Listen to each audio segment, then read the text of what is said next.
K dispozici hasicí přístroj pěnový, čili přístroj, který má v sobě CO2.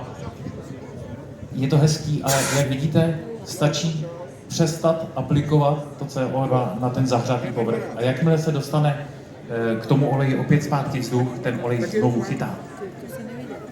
Takže pokud budete mít takzvaný sněhový nebo CO2, to je to samý přístroj, tak tím ne. Udusit, no. Jo.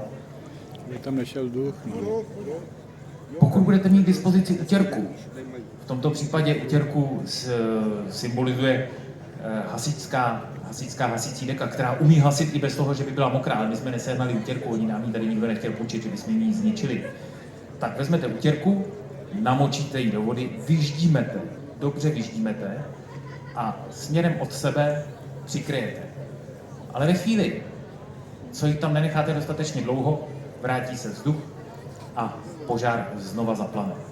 To byl druhý pokus, jak to nedělat. A třetí, to nejhorší, co vůbec můžete udělat. Pamatujte si, nikdy nedejte do hořícího oleje vodu. A za chvíli uvidíte proč.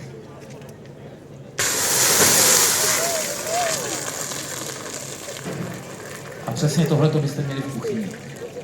V digestoři, v obličeji, na šatech. No, vidíš to?